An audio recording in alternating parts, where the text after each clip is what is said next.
안녕하세요. 펀드메딕입니다. 구독과 좋아요 부탁드립니다. 최근 3개월 많이 팔린 펀드와 ETF를 살펴보니까 한국투자 크레딧포커스, 우리하이플러스, 코레이트 셀렉트 단기채 등이 눈에 띄거든요. 그런데 여기서 갑자기 일본 부동산 펀드까지 등장하더라니까요. 왜 그런지 한번 살펴보도록 하겠습니다.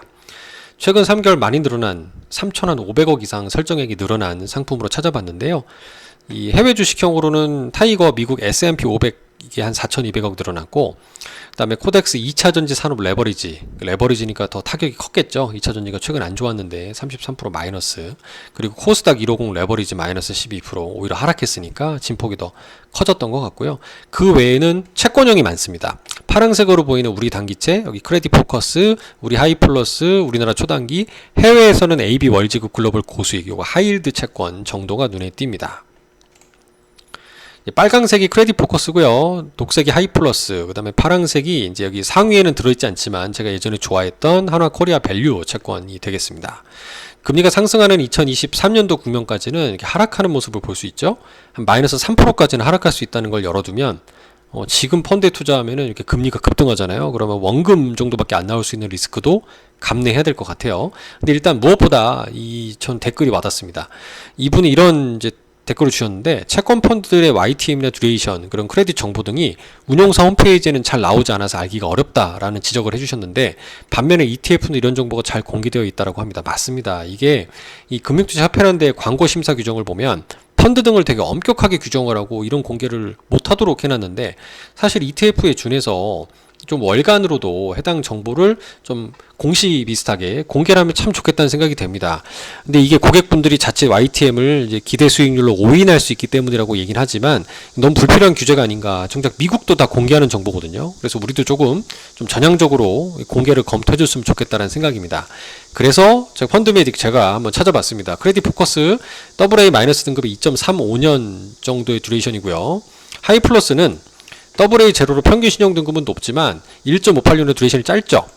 예, 크레딧 포커스 대비 짧은 듀레이션과 높은 신용 등급을 가지고요. 하나 코리아 밸류 채권은 AA- 1.57년이니까 듀레이션은 좀 유사하지만 평균 신용 등급은 좀 낮은 특징을 가집니다.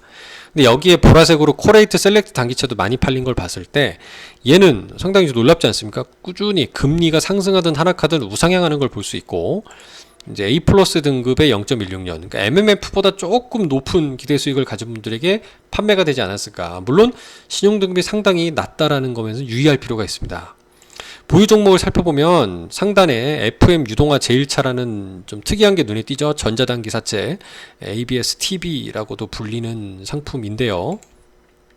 이제 8월 29일 날 평가된 걸 내용을 보게 되면 일단 하나 대체투자 일본 부동산 투자 신탁이 이제 여기서 등장합니다. 일본 부동산 펀드가 갑자기 눈에 띄더라니까요. 되게 신기하죠. 2019년 8월 27일 날 설정이 됐는데 5년인데 이게 원래 살펴보니까 일단 등급은 일단 A2 플러스로 유리하고 뭐 우량한 편이고요. 유진투자증권이 매입 확약을 했으니까 뭐 안전합니다. 뭐 유진투자증권의 신용도가 문제가 생기지 않는 한 뭐 상환에는 문제가 없는 것으로 볼 수 있는데, 일본 홋카이도 삿포로 소재의 부동산에 투자하는 지분증권이라는 거예요. 그래서 이 관련된 내용상에 2023년도 8월 달에 만기가 1년 연장됐다는 게 좀 눈에 띄는 거죠.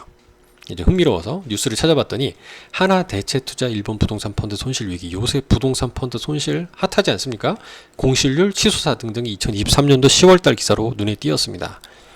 아실 삿포로에 투자하고 신한은행, 유진투자증권 등의 주요 판매사였다, 부동산 펀드가 라는 얘기죠.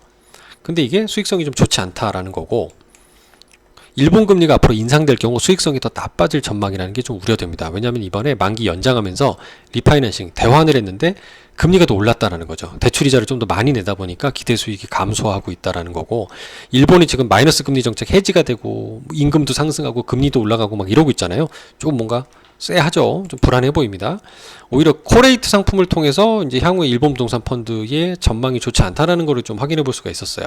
일단 이런 공실률, 수익 등등의 환차손 등등을 살펴봐야 된다고 하는데, 900원 후반대로 보였던 엔아드비 원화환율이 900원 초반대로 떨어진 환차손이 발생했다고 합니다.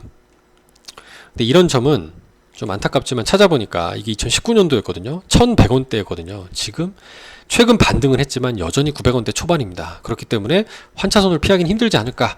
한 17% 정도 수준이니까 말이죠. 이제 그런 관점에서 코레이트 셀렉트 단기채가 위험하다는 게 아니고요. 여기서 투자하고 있는 이런 자산 등등을 봤을 때 일본 부동산 펀드도 만기 연장했지만 올해 이것도 8월 달에 만기더라고요. 얘도 조금 연장을 하든가 아니면 좀 쉽지 않은 상황이 되겠다라는 생각이 들었습니다. 감사합니다.